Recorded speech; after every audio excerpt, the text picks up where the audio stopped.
Producciones Pan de Vida presenta al pastor Alejandro Bullón con el curso bíblico Palabras de Vida.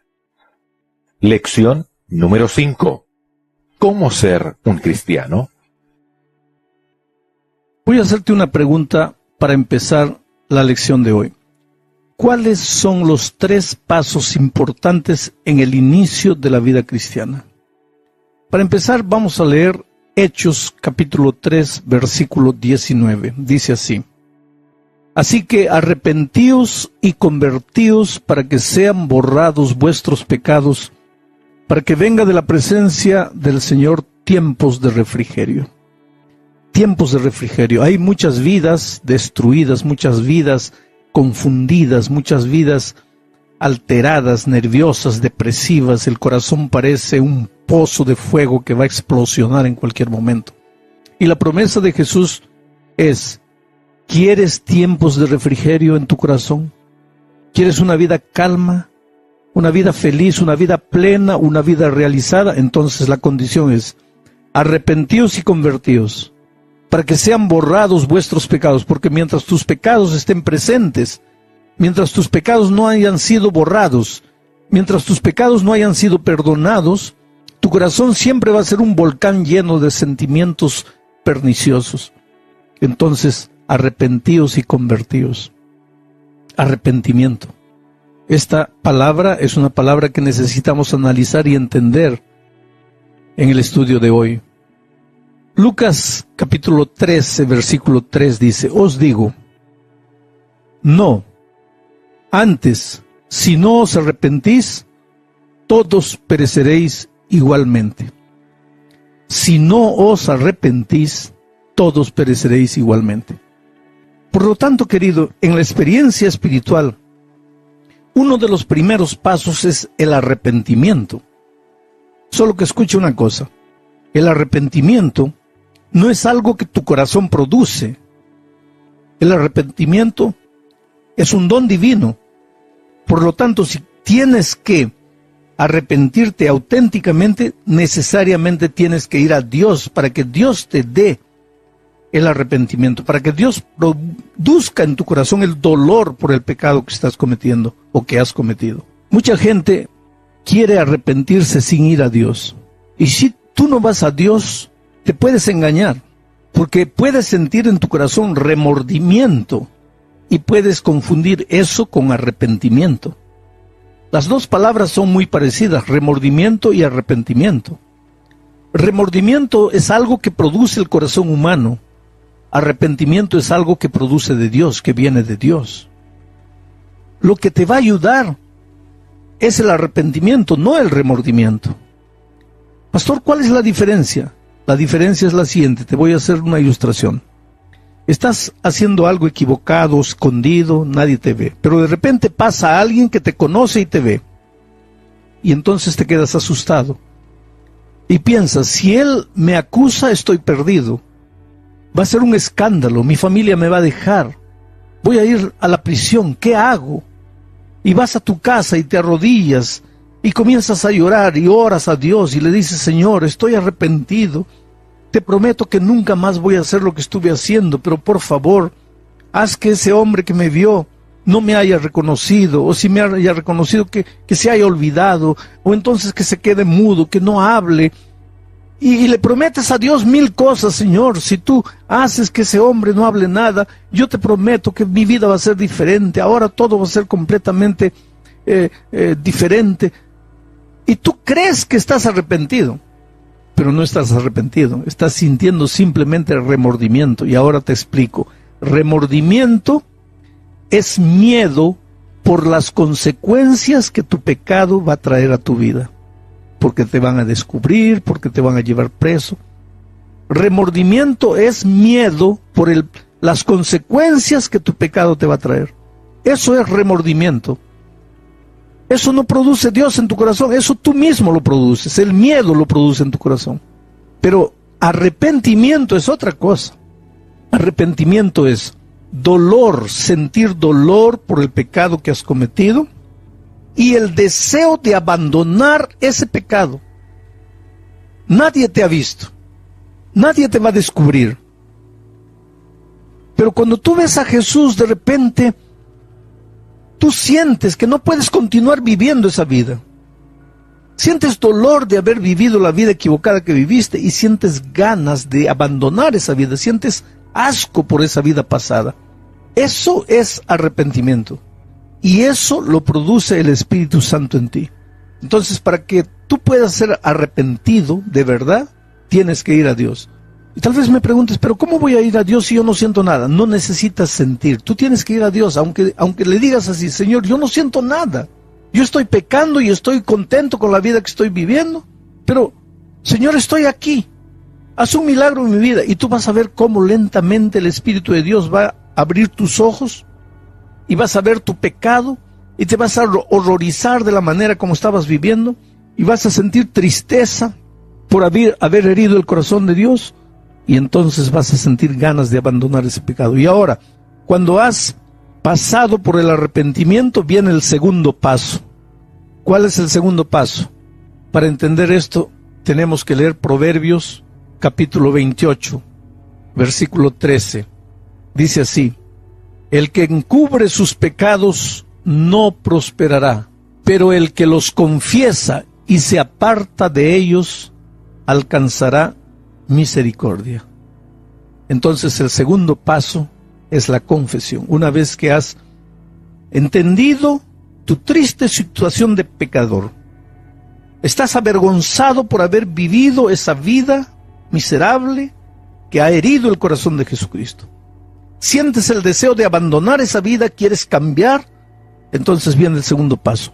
Tú vas y confiesas tu pecado a Dios. Y el texto dice, el que encubre sus pecados no va a prosperar nunca, todo le va a ir mal. Por más que se esfuerce para que las cosas le vayan bien, le va a ir mal. Pero el que confiesa sus pecados y se aparta de ellos, ese alcanzará misericordia. En San Juan, primera de San Juan, capítulo 1, versículo 9, encontramos un versículo más que refuerza este aspecto de la confesión. Dice así: si confesamos nuestros pecados, Él es fiel y justo para perdonar nuestros pecados y limpiarnos de toda maldad. Si confesamos nuestros pecados, Él es fiel y justo para perdonarnos nuestra maldad y limpiarnos de todo pecado. Si confesamos nuestros pecados. Ahora, si no confesamos los pecados, ahí Dios infelizmente no puede hacer nada. Ahora, ¿a quién tenemos que confesar los pecados? Mira lo que dice la primera epístola de Pablo a Timoteo, capítulo 2, versículo 5, dice: porque hay un solo Dios y un solo mediador entre Dios y los hombres, Jesucristo hombre, el único intercesor entre ti y el Padre, el único mediador, la única persona a quien puedes confesarle tus pecados es al Señor Jesucristo. Tú no tienes por qué confesarle tus pecados a ningún ser humano. ¿Y sabes por qué? Porque ningún ser humano puede salvarte. Ningún ser humano puede perdonarte. Nadie tiene autoridad para perdonarte. El único que puede perdonarte es Dios. Por lo tanto, solo puedes confesarle tus pecados a Dios. Porque fue el Señor Jesucristo que murió en la cruz del Calvario por ti. Fue Él que derramó su sangre. Entonces solamente Él puede tener autoridad para decir: yo te absuelvo. O decirte, como le dijo a María, a la mujer pecadora: yo no te condeno, va y no peques más. Tú puedes buscar a un pastor pidiéndole consejos, pero eso no es confesión de pecados. Tú no necesitas confesar tus pecados más que a Dios. Claro, si has cometido un pecado contra un ser humano, necesitas confesarle el pecado al ser humano. Por ejemplo, le has robado $100 a tu vecino. Y un día el Espíritu de Dios abre tus ojos y te hace ver lo que has hecho. Y sientes dolor por haber herido el corazón de Dios y sientes ganas de abandonar esa vida pecaminosa. Le pides a Dios perdón y le confiesas: Señor, le he robado $100 a mi vecino. Pero ahora viene el segundo paso: necesitas buscar a tu vecino y devolverle los $100 y pedirle perdón. Alguien me hizo una pregunta el otro día: pastor, ¿siempre hay que confesarle a los seres humanos si le hemos hecho alguna cosa mala? Yo te diría casi siempre. Hay excepciones muy raras. Pero pastor, ¿cuáles son las excepciones? Te voy a contar una historia. Un día yo estaba con una familia y tenía un solo hijo. Estábamos almorzando en casa y el hombre me dice: pastor, ve mi hijo, estoy orgulloso de él. Y en fin, era un padre orgulloso y feliz. Y entonces, al fin de la semana, la señora me dice: pastor, el Espíritu de Dios ha tocado mi corazón y yo estoy arrepentida y quiero confesar mi pecado. Ya confesé a Dios, pero ahora tengo que confesar a los hombres. Ese hijo nuestro no es hijo de mi esposo y de mí. El padre de ese muchacho es otro hombre que yo solo vi una vez, no sé dónde está, no sé quién es. Y mi esposo piensa que es hijo de él. ¿Debo confesar eso a mi esposo? Bueno, ahí está el típico caso en que tú no necesitas confesar al ser humano, porque siempre debes confesar al ser humano alguna ofensa que hiciste, desde el momento que esa confesión restaure, cure, ayude, edifique, construya. Mas cuando la confesión destruye, ahí no. Y en ese caso la confesión no iba a ayudar a nadie, iba a destruir las vidas. No existía la mínima posibilidad de un día encontrar al padre verdadero de aquel muchacho. Era necesario confesar a Dios y creer que Dios le había perdonado los pecados, porque la verdad es esa, queridos. Y ahora vamos al tercer paso de la experiencia cristiana. ¿Qué pasa cuando tú confiesas tus pecados? ¿Qué pasa cuando tú te arrepientes y vas a Jesús y le dices: mira, Señor, he vivido de esta manera, he hecho esto, pero reconozco que soy un pecador? Mira lo que dice Isaías 1:18. Venid luego, dice Jehová, y estemos a cuenta. Si vuestros pecados fueren como la grana, como la nieve serán emblanquecidos. Si fueren rojos como el carmesí, vendrán a ser como blanca lana. ¡Qué promesa maravillosa! Tus pecados pueden ser los peores de los peores de los peores. Yo por falta de tiempo no puedo leerte, pero te podría leer unos 50, 100 versículos de la Biblia, donde dice que si tú confiesas tus pecados a Dios, Él arrojará tus pecados tan lejos de ti como está oriente del occidente. Él arrojará tus pecados en las profundezas del mar, donde nadie más nunca encontrará tus pecados. Él borrará tus pecados completamente. Él no se acordará más de tus pecados. Y aquí dice: si tus pecados fueren como la grana, como la nieve serán emblanquecidos. Y si fueren rojos como el carmesí, vendrán a ser como blanca lana. Pero hay otra promesa maravillosa que el propio Señor Jesucristo hizo. En San Mateo capítulo 12, versículo 31 dice: por tanto os digo, todo pecado y blasfemia será perdonado a los hombres, mas la blasfemia contra el Espíritu no les será perdonada. Pero quiero leer la primera parte de este versículo. Todo pecado y blasfemia será perdonado a los hombres. Todo es todo. No hay palabra más abarcante que todo. Todo es todo. Está incluido todo. Adulterio, fornicación, prostitución, homosexualismo, alcoholismo, tráfico de drogas, asesinato, robo, asalto a mano armada. Imagina lo peor de lo peor de lo peor. Hay gente que dice: pastor, pero mira, mi pecado es tan grande que Dios no puede perdonarme. Pero ¿qué es lo que dice la palabra de Dios? Dice: todo pecado le será perdonado al ser humano. Puedes haber descendido a las profundezas del pecado. Puedes haberte alejado lo más que pudiste haberte alejado de Dios. Puedes haber hecho lo peor de lo peor de lo peor cuando no conocías a Jesucristo. En el nombre de Jesús te digo en este momento: todo pecado te será perdonado si tú le entregas el corazón a Jesús. Si tú te arrepientes, si tú confiesas tus pecados a Él, Él te perdonará todo. Pero el texto dice: pero la blasfemia o el pecado contra el Espíritu no le será perdonado. Ese es el pecado imperdonable. ¿Pero por qué no será perdonado el pecado contra el Espíritu Santo? Porque el que peca contra el Espíritu Santo endurece su corazón. El Espíritu le llama, toca a la puerta de su corazón, le llama, y él dice: no, no, no. Y cada vez que tú le dices no a Jesucristo, no al Espíritu, tu corazón se endurece, se endurece, se endurece, se endurece. Y llega un momento en que el Espíritu puede gritarte, pero tú nunca más vas a escuchar nada. Tu corazón se ha hecho tan duro que se ha hecho como de piedra. Y ahí la voz del Espíritu ya nunca entra. Entonces has cometido el pecado contra el Espíritu Santo, el pecado que Dios no perdona. ¿Pero por qué no te perdona? No porque Él no quiere perdonar, no porque Él está tan resentido, tan ofendido que dijo, a este ya no lo perdono, no, sino porque el hombre que se endurece no quiere pedir perdón. Y para que Jesús pueda perdonarte, tú tienes que querer ser perdonado. Ahora, si no quieres ser perdonado, ¿cómo es que Jesús te va a perdonar? Pero el hombre que ha endurecido su corazón al Espíritu Santo no quiere ser perdonado. Por lo tanto, no hay perdón para él, porque él no quiere ser perdonado. Pero en el momento, y desde el momento que tú sientas que Dios te llama, desde el momento que tú sientas que has pecado, que has ofendido el corazón de Dios, que has herido el corazón de Dios, desde el momento que tú quieras cambiar de vida, no importa lo que has vivido y cómo has vivido, tú solo extiende las manos a Dios y Él viene en tu auxilio y te transforma. El otro día alguien me dijo, pastor, Dios me perdona, pero yo no me perdono. Espera un poco. ¿Y quién eres tú para perdonarte? Para no perdonarte. ¿Acaso tú moriste en la cruz del Calvario por tus pecados? ¿A ti te escupieron, a ti te azotaron, a ti te clavaron en la cruz? No. Entonces, ¿qué derecho tienes de decir no me perdono? El único que puede decirte no te perdono es Jesús. Pero Él dice que si confiesas tus pecados, Él te perdona.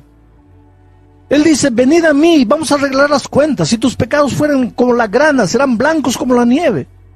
Yo te perdonaré completamente. Todo pecado le será perdonado al ser humano. Por lo tanto, en este momento, yo te suplico en el nombre de Dios que tú abras tu corazón a Jesús y que le digas, Señor, mira, mientras no te conocía he vivido una vida terrible. Yo no sé cómo reconstruir mi vida, yo no sé cómo empezar de nuevo, pero creo en tu palabra y vengo a ti y te confieso lo que he hecho y lo que soy. Dame una nueva oportunidad. Y en ese momento, querido, Jesús toma de tus manos la página que tú has escrito con una historia grotesca, lleno de errores y de caídas y de pecados. Acá agarra esa página y la quema y no existe más. Ahora, Él te entrega una página en blanco para que escribas una nueva historia. Y esa página está en tus manos ahora. Recíbela, porque el Señor Jesucristo te la está entregando gratis, para que seas un hombre nuevo y escribas una historia llena de victorias. Que Dios te bendiga. Queridos, buenas noches. Una vez más, estamos reunidos aquí para estudiar la palabra de Dios. Quiero mandar un saludo cariñoso a todos los amigos que nos están mirando en diferentes lugares, en diferentes países, a través de la televisión, a través del internet, y a toda la gente linda que tiene que correr, enfrentar un tránsito terrible aquí para poder llegar. Yo tengo seguridad que más de uno de ustedes no ha tenido tiempo para bañarse, para cenar, y han venido corriendo directo porque querían escuchar la palabra de Dios. Yo siempre digo, nadie va a un lugar como este para escuchar las palabras de un ser humano. Palabras humanas son palabras humanas. Tal vez por eso la propia Biblia dice, maldito el hombre que confía en el hombre. Yo quisiera a través del mensaje de esta noche llevarte a una cosa, depositar tu confianza en Dios, únicamente en Dios y en su palabra. No creas en lo que los hombres dicen, ni siquiera en lo que yo digo. La palabra de ningún ser humano es confiable si no está apoyada en la palabra de Dios. Es por eso que los ojos de la humanidad tienen que volverse más para la palabra de Dios. Aquí está el secreto de la vida eterna. Este es el manual de sobrevivencia de esta vida. Este es el manual de la felicidad. Oh querido, si quieres tener un hogar feliz, casarte, quedarte 50, 60 años casado, feliz, ¿quieres saber cómo? Aquí, en este libro, están las indicaciones. ¿Quieres tener hijos, que tus hijos sean prósperos? Aquí están las indicaciones. ¿Quieres que el dinero se multiplique en tus manos, que te alcance para todo lo que necesitas? Aquí están las indicaciones. ¿Quieres ser profesionalmente bien realizado, éxito, próspero? Aquí están las indicaciones. La crisis final del mundo. ¿Quieres perdonar a alguien porque sabes que ese Pastor rencor Alejandro en tu Bullón. corazón no está destruyendo a la persona a quien se dirige, sino que te está destruyendo a ti mismo, no te deja feliz, pero no sabes, no tienes fuerzas? Pero aquí está cómo perdonar cuando no puedes perdonar. ¿Quieres ser libertado de un vicio que te está destruyendo, está acabando con tu vida, con tus valores, con tus principios? Lo peor, acabando con la gente linda que vive a tu lado. Y no sabes cómo, no tienes fuerzas. Aquí están las instrucciones. ¿Cómo quisiera colocar en tu cabeza que cuando vas a la Biblia, tú no vas para leer un libro lleno de reglamentos, de prohibiciones, de normas, de leyes? No, porque la Biblia no es nada de eso. La Biblia es la carta de amor que Jesús te escribió, llena de consejos de un padre para un hijo, consejos que si tú los sigues, te van a llevar hacia el camino de la felicidad. Pero anoche dije que hay un enemigo que no quiere que seas feliz. Entonces, al mismo tiempo que Dios quiere llevarte por el camino de la felicidad, viene el enemigo y te quiere llevar por el camino de la muerte. Y ese es el tema de esta noche. Es un tema difícil. Sabes que a veces a mí como predicador, como pastor, me gustaría todas las noches predicarte y decirte así: Dios te ama mucho, tú eres lo maravilloso, lo más lindo que Dios tiene en esta vida. Dios quiere entrar en tu vida, llevarte a las alturas maravillosas. Si yo pudiese predicarles todas las noches eso, yo me sentiría feliz. Pero cuando un predicador se compromete a predicar la palabra de Dios, y yo hace un tiempo me he propuesto predicar la Biblia de Génesis hasta el Apocalipsis, toda entera la Biblia. No escoger un texto aquí, otro texto aquí, otro texto, los textos más bonitos, los textos más agradables, los pasajes que la gente más le va a gustar a la gente. No. Me he propuesto predicar toda la Biblia. Ya prediqué todo el libro de Ruth, ya prediqué todo el libro de Habacuc, de Ageo, de Sofonías todavía no prediqué, de Nahum, de Jonás. En la red pasada de Chicago prediqué toda la primera epístola a los tesalonicenses y esta semana me propuse predicar toda la segunda epístola a los tesalonicenses. Pero cuando uno se propone predicar la Biblia de un principio al fin, se mete en problemas.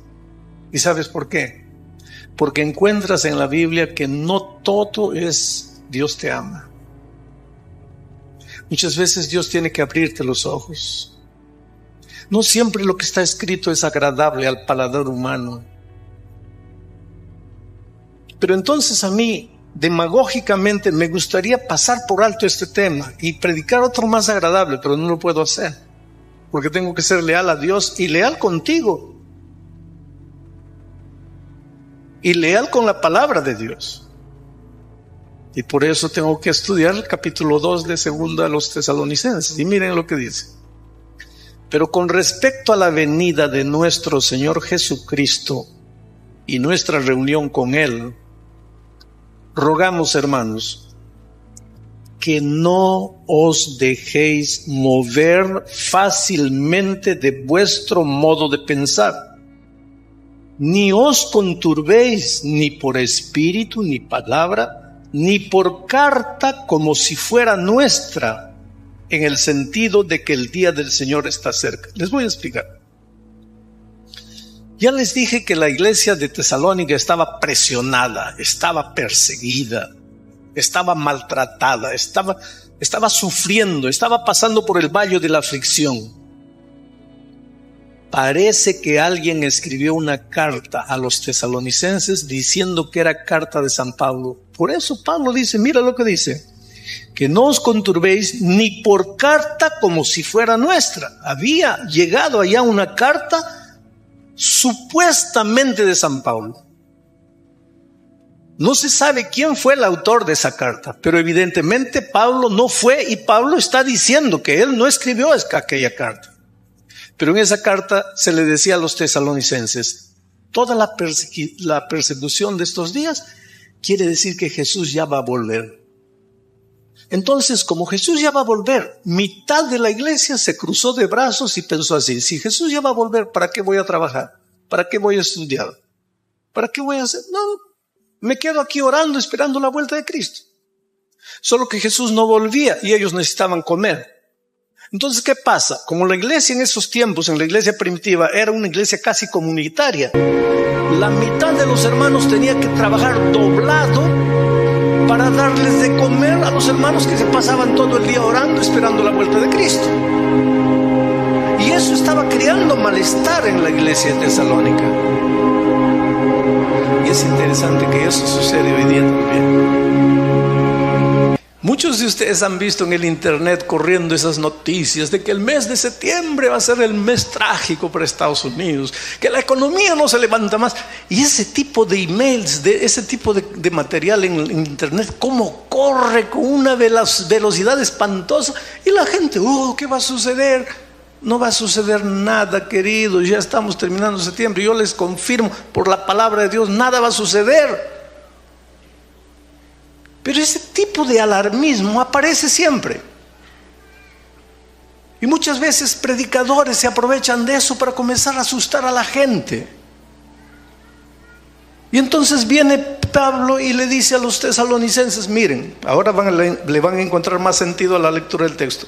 Pero con respecto a la venida de nuestro Señor Jesucristo y nuestra reunión con Él, os rogamos, hermanos, que no os dejéis mover fácilmente de vuestro modo de pensar, ni os conturbéis ni por espíritu ni por palabra, ni por carta como si fuera nuestra, en el sentido de que el día del Señor está cercano. Y miren lo que sigue diciendo el versículo 3: nadie os engañe en ninguna manera, porque Jesús no vendrá sin que primero venga la apostasía. Ahora entramos en la parte difícil. Y se manifieste el hombre de pecado. Antes de que Cristo venga, tiene que manifestarse la apostasía, tiene que manifestarse el hombre de pecado, el hijo de perdición, el cual se opone y se levanta contra Dios y contra todo lo que se llama Dios y es objeto de culto, tanto que se sienta en el templo de Dios como Dios, haciéndose pasar por Dios. Interesante lo que Pablo está diciendo aquí. La palabra que me impresiona es la siguiente, miren, dice así: nadie os engañe. En el libro de Tesalonicenses, en la epístola a los tesalonicenses, la palabra engaño se repite muchas veces. Parece que Pablo está preocupado, que no te engañen, que no te engañen, que no te engañen, que no te engañen. ¿Qué cosa es engañar? Engañar es hacer creer que la mentira es verdad. Yo te vendo un carro como si fuese verdadero cuando es mentiroso. Yo te vendo una corbata Pierre Cardin cuando es una corbata de $3. Hacerte creer que lo que te estoy vendiendo es verdad cuando es mentira. Eso es engañar. Pero para que tú me puedas comprar la corbata Pierre Cardin de $3 como si fuese legítima, yo tengo que hacerla lo más parecido a la legítima. Eso es engañar. Y Pablo dice: tienes que tener cuidado que no te engañen, que no te engañen, que no te engañen. ¿Quién es el padre del engaño? Quiero leerles lo que dice Apocalipsis, capítulo 12, versículo 7. Mira lo que dice: después hubo una batalla allá en el cielo. Miguel y sus ángeles luchaban. Miguel en la raíz hebraica, Jesús. Y sus ángeles luchaban contra el dragón. Y luchaba el dragón y sus ángeles, pero no prevalecieron, ni se halló ya lugar para ellos en el cielo. Y fue lanzado fuera el gran dragón, la serpiente antigua que se llama Diablo y Satanás, el cual engaña al mundo entero, fue arrojado a la tierra y sus ángeles fueron arrojados con él. ¿Sabes quién es el autor del engaño? El enemigo. Porque Dios, ya te dije, Dios quiere llevarte a la eudoxia, aquel destino glorioso, aquel propósito maravilloso que Dios tiene para ti. Dios quiere llevarte para allá. Ahí aparece el enemigo de Dios y quiere llevarte a la muerte. Pero tiene dos maneras para llevarte a la muerte. Te agarra y te lleva por la fuerza, te obliga a ir para la muerte. Y muchas veces el diablo hace eso, pero se ha dado cuenta que obligar no es una buena arma. Porque cuanto más te obliga, parece que dentro de ti aparece más brío para ir en dirección de la verdad. Entonces el diablo descubrió otra arma maravillosa, que es el arma del engaño.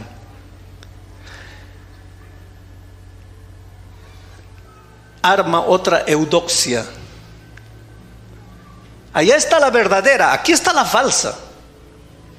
De muchas maneras. Te hace creer, por ejemplo, que la felicidad es placer. Entonces mucha gente, queriendo ir para la felicidad, está caminando la trilla del placer.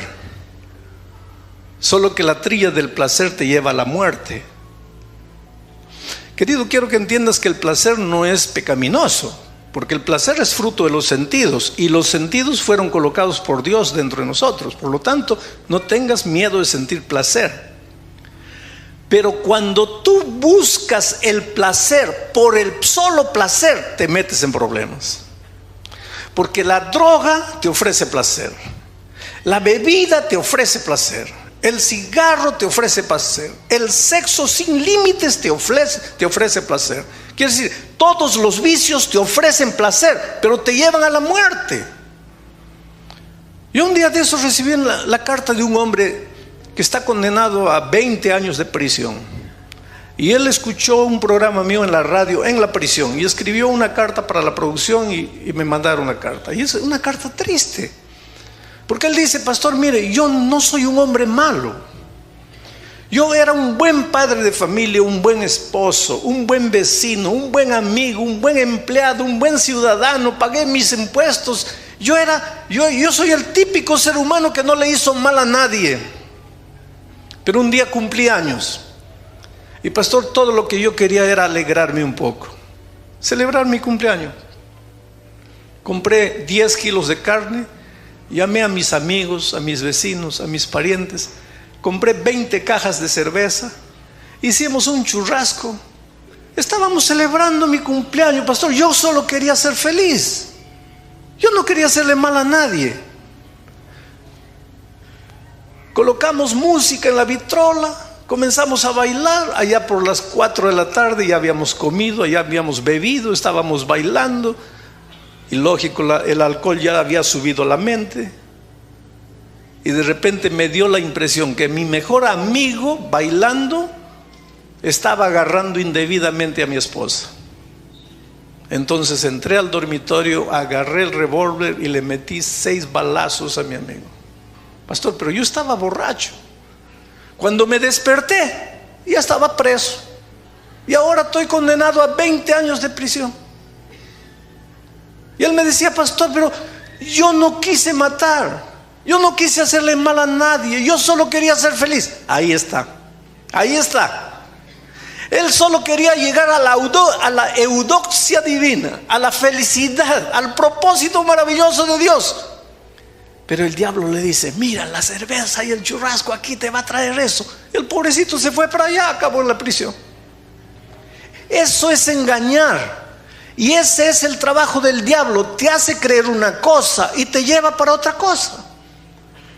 Te hace creer que esto es lo mejor para ti, pero por dentro, por eso Salomón dice: hay camino que al hombre le parece derecho, pero el fin es la muerte.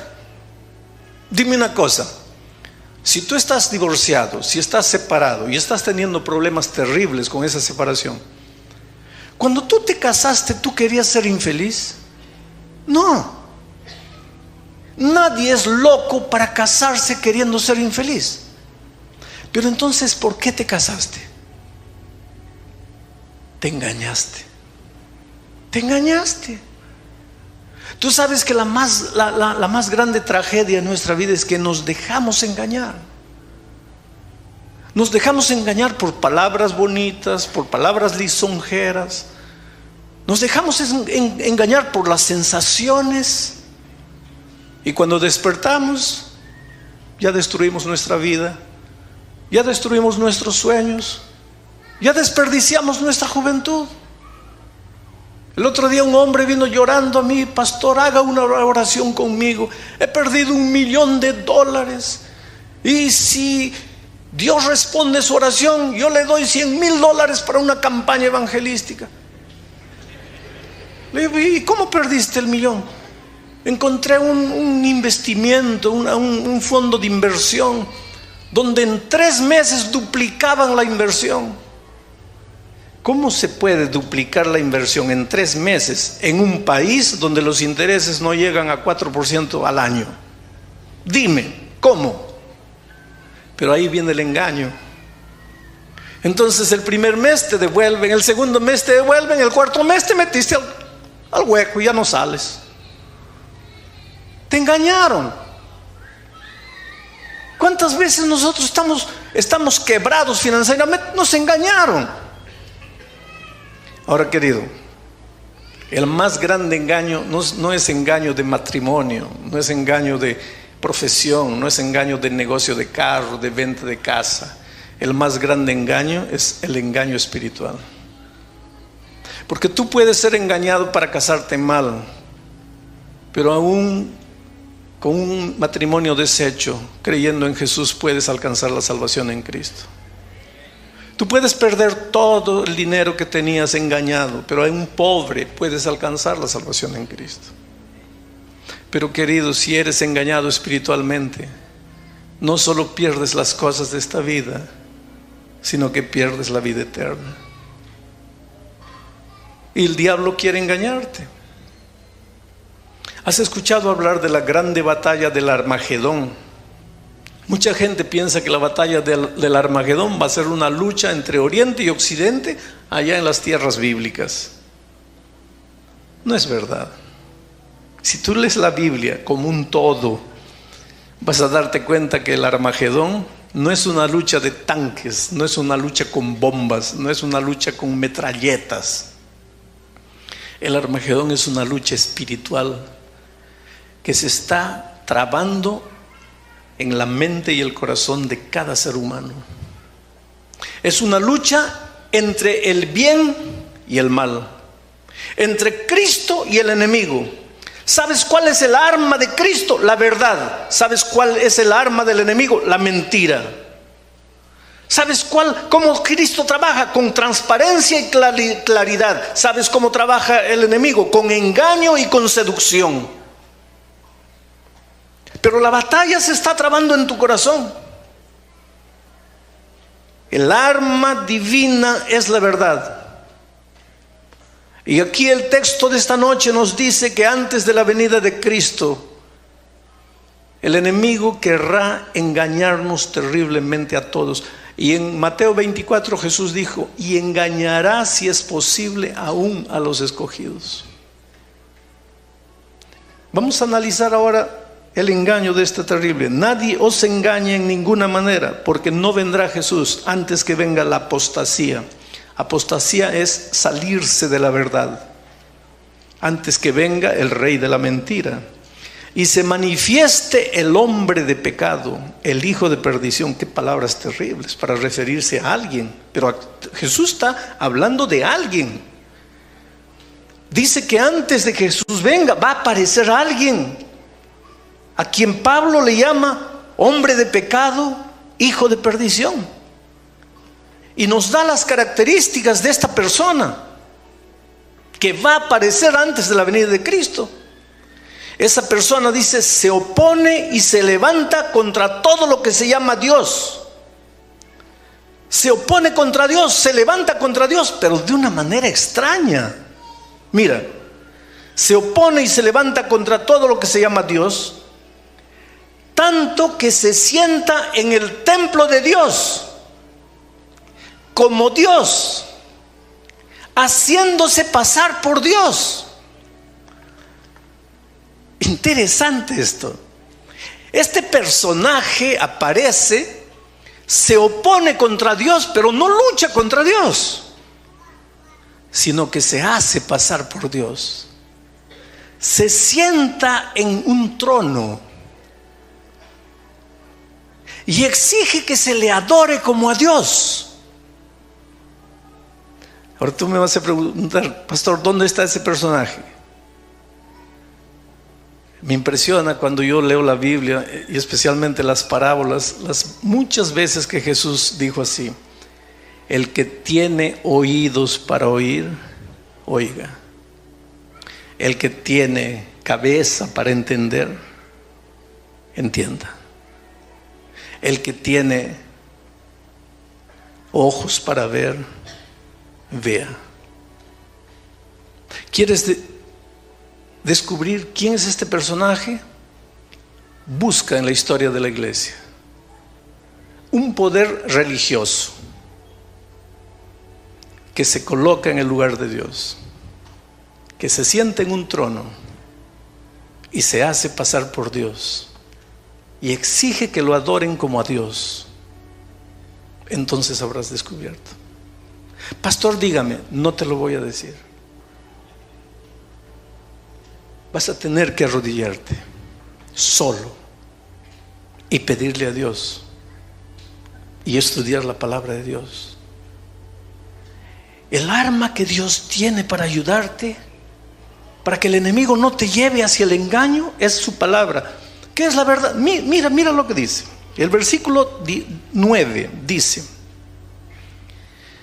a partir del versículo 8, mira, es terrible. Y entonces se manifestará aquel inicuo, está hablando de ese personaje, a quien el Señor finalmente, cuando vuelva, matará con el espíritu de su boca y destruirá con el resplendor de su venida. Este inicuo, cuyo advenimiento es por obra de Satanás, quiere decir, parece Dios, se sienta en el trono de Dios, se sienta en el templo de Dios, se hace llamar Dios, habla de cosas espirituales, habla de cosas religiosas, pero por detrás está Satanás. Pero este personaje dice, hace cosas de grande poder, señales y prodigios mentirosos, y con todo engaño de iniquidad para los que se pierden, por cuanto los que se pierden no recibieron el amor de la verdad para ser salvos. Por esto Dios les envía un poder engañoso para que crean en la mentira, porque estos no creyeron en la verdad. Oh, querido, en este momento todos los seres humanos estamos en una batalla entre la verdad y la mentira.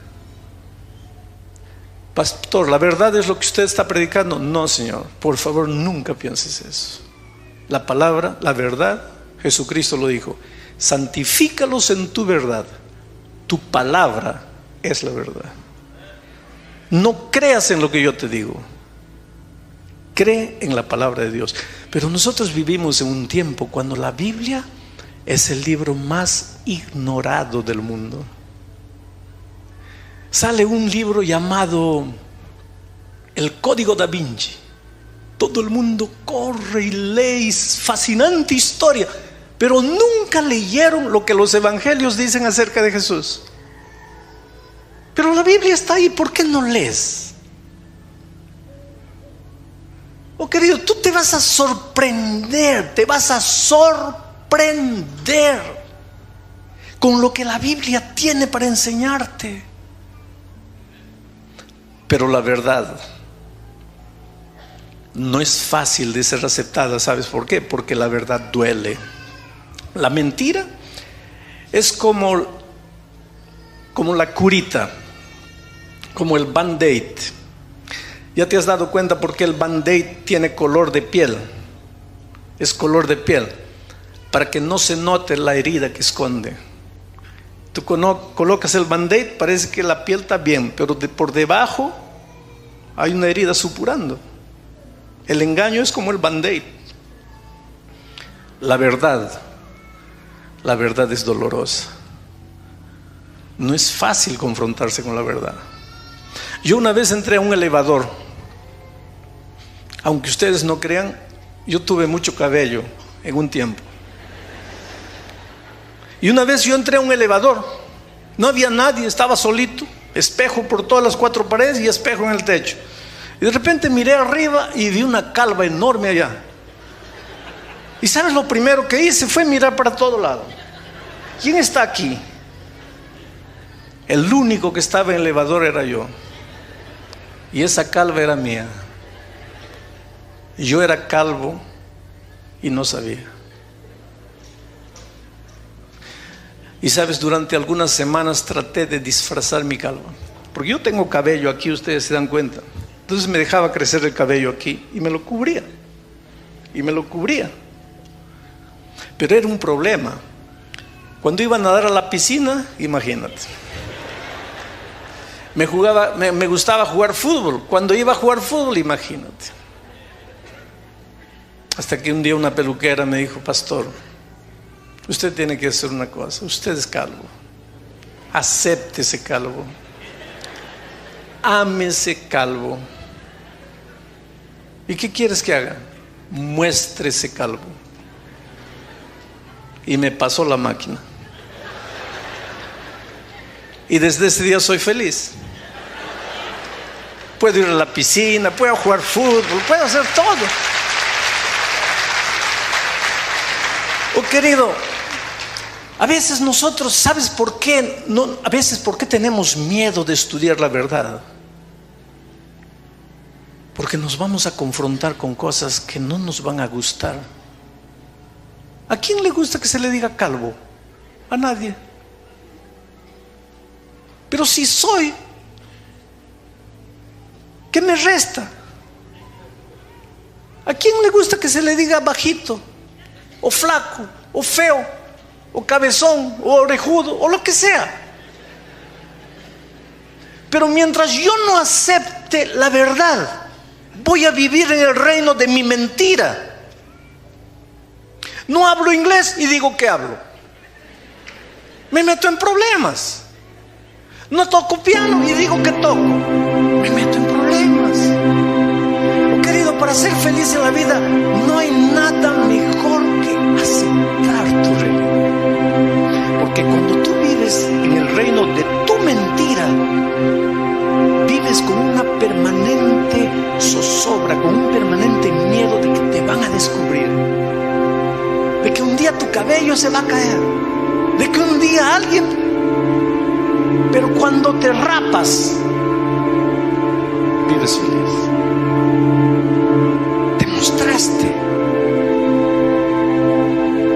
¿Cuántas veces yo estudié la Biblia con personas? Un día estaba estudiando con un universitario y los ojos de él se llenaron de lágrimas. Y me dijo: pastor, ¿quiere decir que toda mi vida yo estuve equivocado? Le dije: no, hijo, tú no estabas equivocado, tú estabas creciendo. ¿Sabes por qué? Porque el conocimiento de la palabra de Dios te lleva a un crecimiento permanente, nuevas verdades. Acéptalas, no tengas miedo, confróntate con la verdad. Santifícalos en tu verdad, dice Dios. Tu palabra es la verdad. Este libro maravilloso que es la palabra de Dios, yo he visto este libro hacer milagros, ¿sabes? He encontrado prostitutas en lo peor de la vida. Se encontraron con este libro. Lo primero que tuvieron que entender, lo primero que tuvieron que aceptar fue su verdad, su propia verdad. Y mi verdad es que estoy en el prostíbulo y soy un objeto que se vende. Esa es mi verdad. Pero la eudoxia que Dios tiene para mí es que yo sea una princesa en el reino de Dios. Y fue ahí, a partir de ese reconocimiento en su verdad, que el Espíritu de Dios vino y los tomó y las fue llevando y llevando. Y hoy día yo podría hacerlas desfilar en la galería de las princesas de Dios. He conocido drogadictos, he conocido asesinos, criminales, he conocido homosexuales, he conocido ateos, he conocido gente millonaria, infeliz, queriendo suicidarse, gente famosa, artistas de televisión que decían: pastor, mi vida no vale nada, y sin embargo eran aplaudidos por millones. Pero la vida de esa gente ha cambiado cuando un día reconocieron su verdad: estoy mal. Pero cómo es difícil aceptar la verdad. A veces pasamos por la vida fingiendo que todo está bien. No nos ponemos a pensar: ¿por qué hago lo que hago? Les voy a contar la historia de Pedrito. Pedrito vivía en una familia de mujeres, puras mujeres. Él era el único hombre. Pedrito tenía 12 años. Y vio un día a la hermana María de 15 años preparando un asado y cortaba la carne de forma redonda, pero la asadera era rectangular. Y Pedrito se puso a pensar: no tiene lógica. Si la asadera es rectangular, ¿por qué mi hermana corta la carne de forma redonda? No tiene lógica. Y le preguntó: María, ¿por qué haces eso? ¿Y sabe lo que María dijo? Levantó los hombros y dijo: no sé, mamá hace así y yo hago. Pregúntale a mamá. Pedrito se fue a la mamá y le dijo: mamá, yo no entiendo. María y tú cortan la carne redonda cuando la asadera es rectangular. ¿Por qué? La mamá levantó los hombros y dijo: hijo, no me preguntes. Mi mamá hacía así y yo también hago. Pedrito se fue donde la abuela. Abuela, ¿qué le pasa a las mujeres de esta familia? ¿Por qué todas cortan la carne redonda si la asadera es rectangular? Y la abuela levantó los hombros y dijo: hijo, no me preguntes a mí. Mi mamá hacía así y yo también hago. Para suerte de Pedrito, la bisabuela todavía estaba viva. Entonces fue a buscar a la bisabuela y le preguntó: mamá, Bisa, ¿por qué? ¿Qué le pasa a las mujeres de esa familia? Mi abuela, mi mamá, mi hermana, todas cortan la carne redonda cuando la asadera es rectangular. ¿Por qué? Y la bisabuela le dijo: mira, yo no sé por qué mi hija, mi nieta, mi bisnieta hacen eso. Ahora yo te voy a decir por qué. Cuando yo era joven, era pobre, y solo teníamos una asadera en casa y era redonda. Y para que la carne cupiese, la cortábamos redonda. Ahora, ¿por qué las otras tontas siguen haciendo lo mismo? Yo no sé. Pero querido, en la vida, te digo una cosa. En la vida, yo te digo: ¿por qué andas por donde andas? ¿Por qué vas por donde vas? ¿Por qué crees en lo que crees? ¿Por qué vives como vives? ¿Por qué? Porque tu mamá vivió, porque tu papá, porque tu abuelo, porque tu bisabuelo, y tú nunca te pusiste a pensar por qué. ¿Y dónde queda en eso todo la palabra de Dios? ¿Es la palabra de Dios el fundamento de tu fe? ¿A quién creíste? ¿A quién sigues? ¿A un pastor? ¿A un líder humano? ¿O sigues al Señor Jesús a través de su palabra? El Señor Jesús quiere llevarte a su palabra. Dice Jesús: y recibiréis la verdad, y la verdad os libertará. ¿Os libertará de qué? De los traumas, de los complejos, de los vicios. Libertará de la ignorancia, libertará de los preconceptos, libertará de los miedos, libertará de los temores. Yo nací en una ciudad pequeña, en el interior de mi país, lleno de tradiciones. Decían que había una mula sin cabeza que a medianoche andaba. Entonces yo tenía miedo de salir a medianoche a la calle. Decían que quien pasaba frente al cementerio en la noche, las almas salían y lo arrebataban y se lo llevaban. Y para remate, un día el guardia del cementerio sintió un ruido ahí y vio que había ahí una calavera, venía en dirección de él. y comenzó a correr, y la calavera venía atrás de él y se desmayó y quedó enloquecido. Y después descubrieron que un ratón se había metido dentro de la calavera y iba empujando la calavera. Quiere decir, yo viví en una ciudad pequeña llena de tradiciones y amarrado a mis miedos y a mis temores, hasta que un día me confronté con la palabra de Dios y descubrí en la palabra de Dios que cuando el ser humano muere, el cuerpo va para la tierra, el soplo vuelve para Dios, no hay fantasma, no hay condenado, no hay alma penada, no hay espíritu, no hay nada. Y hoy día yo puedo ir y dormir en un cementerio a medianoche. ¿Qué me va a pasar? Yo tengo que tener miedo de los vivos, de los muertos no, porque los muertos no me pueden hacer nada. Pero quien me libertó de mis temores de adolescente fue la palabra de Dios. Pero es difícil confrontarse la palabra de Dios, porque la palabra de Dios no siempre te dice lo que quieres oír. Oh, querido, esta noche yo quisiera llamarte hacia la libertad. Hacia la libertad.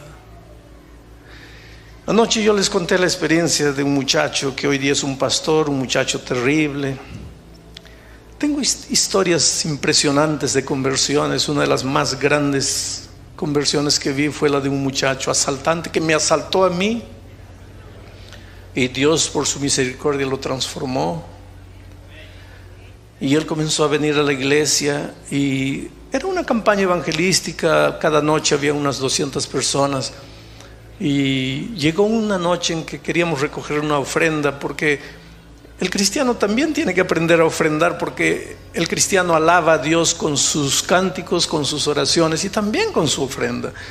Y le dije a él: tú vas a recoger la ofrenda. Y él tenía que recoger, es decir, varios recogían la ofrenda, le entregaban todos los cestos a él, y él iba por la puerta de atrás, en dirección de la calle hasta la sala de atrás. Y vino un anciano y me dijo: pastor, usted está loco, ¿cómo le va a dar a él que lleve el dinero? Ese muchacho va a correr con el dinero. Le dije: no va a correr.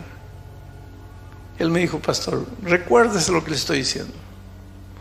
Está bien que usted confía en el ser humano, pero no puede confiar tanto así. Está bien, hágalo cantar, dele cualquier trabajo aquí, pero ¿por qué tiene que él ser el que lleve el dinero?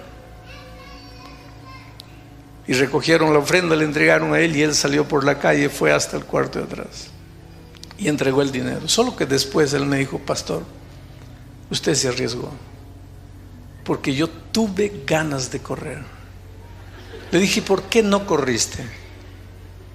Y sus ojos se llenaron de lágrimas y me dijo: pastor, no pude.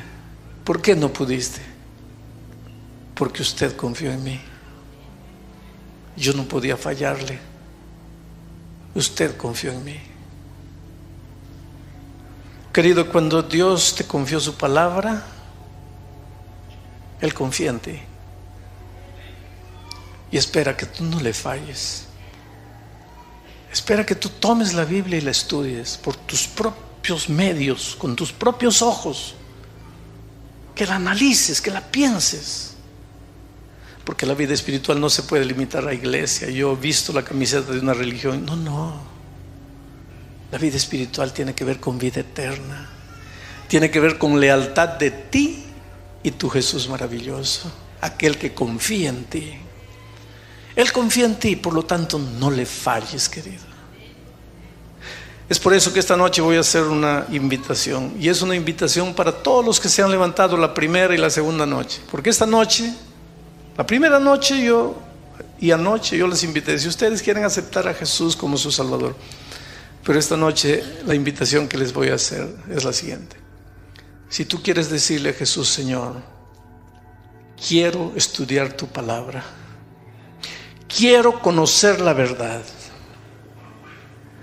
y puedes confiar en mí, que no te voy a fallar, voy a ser leal a tu palabra. Solo quiero que me enseñes. No quiero ser engañado. No quiero seguir la mentira. Quiero seguir la verdad. Si tú quieres decirle eso a Jesús, sabes lo que te voy a pedir. Y a ti que me estás mirando por la televisión allá distante, levántate, anda adelante. O solo, si estás en casa, abre tu corazón a Jesús y dile: Señor, enséñame más de tu palabra, quiero conocer tu camino. Y a ti que estás aquí te voy a pedir, si tú quieres decirle a Jesús: te entrego mi vida. Mientras Ana Laura canta, yo voy a pedir que tú te levantes y vengas aquí adelante diciéndole a Jesús: Señor, quiero continuar estudiando tu palabra y conociendo más de ti. Por favor, abran esos corredores y dejen a las personas venir. Ven en el nombre de Jesús. Tú que ya te levantaste la otra noche, pero esta noche quieres avanzar en tu camino cristiano y decirle al Señor: quiero estudiar más tu palabra, conocer tu verdad. Ven lentamente, déjate. No en ti, Cordero de Dios, aquí.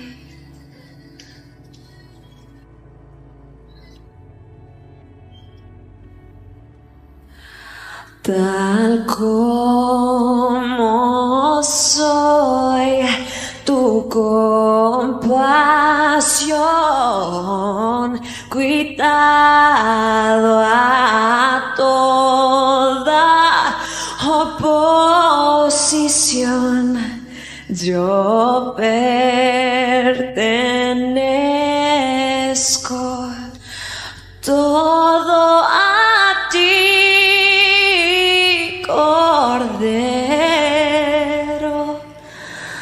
de Dios, heme aquí.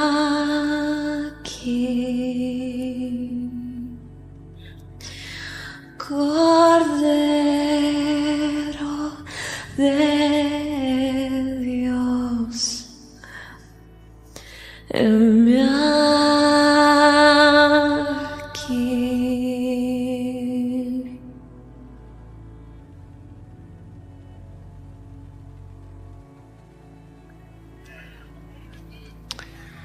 Qué lindo grupo de personas tenemos aquí adelante.